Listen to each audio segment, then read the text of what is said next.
Anong balita doon sa hukay? Diyan sa Bucor. Matagal na natin hindi na pag-usapan yung hukay niyo diyan eh. Yung sinimula ni Bantag. Oo, sinumali yung bantag. Ano nangyari dyan? Wala naman po talagang fake ano na naman po yan eh.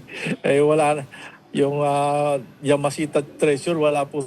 Pero Sa Bucor, wala po Pero ganun. Chief, may hukay nga ba talaga? May hukay po. May hukay. Yeah. Ano pa nangyari sa Opo, hukay? pwede Ginawa na. ng swimming pool.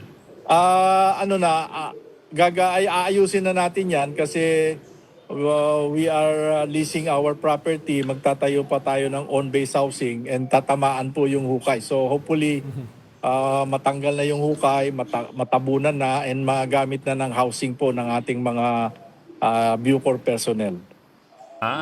You will have a Bucor housing in the Bucor mismo. Opo. Ang tawag po natin dyan sa military on-base housing. Yeah. Opo, Bagay, malaki kasi ano wala- dyan eh. Malaki lugar ninyo eh. Opo. 50 hectares po na on-base housing, good for about 4,000 employees na wala pong housing ng Bucor. Yung Opo. yung contested area po dati sa Bantang Masungi, is that still being contested by Bucor? Ang position po namin dyan, na hopefully masettle na ito.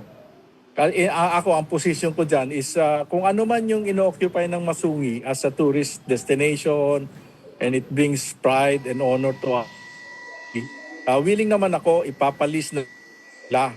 But yung other areas po na hindi naman po nila ginagamit kasi 270 hectares po yung pag-aari namin dyan, nakatitulo sa pangalan po ng Bucor, gusto rin po rin namin magamit. So it will be a win-win solution.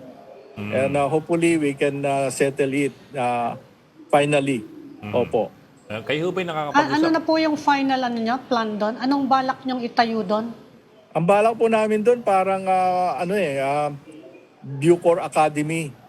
Kasi po mataas na lugar, pwedeng maglagay ng training camp para po yung mga tao namin na mayroong kaming training academy. Kasi kasama po yan sa aming batas na we should put up a Bucor Academy para lalong mapaganda ang paghawak sa mga PDLs po. Okay. Pero kayo po ba'y nakakapag-usap ng Masungi? Have you been able to deal with each other or hindi ka nakakapag-usap? Ayun po, may na po ako, nakikipag-appointment na po ako as soon as possible. Marami lang po kasing inaasikaso, katulad dito sa New Bilibid Prison.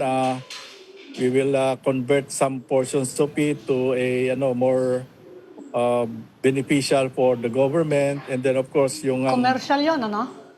commercial po Magiging commercial? and then government center. Gusto po namin kasing magkaroon ng government center south of Metro Manila.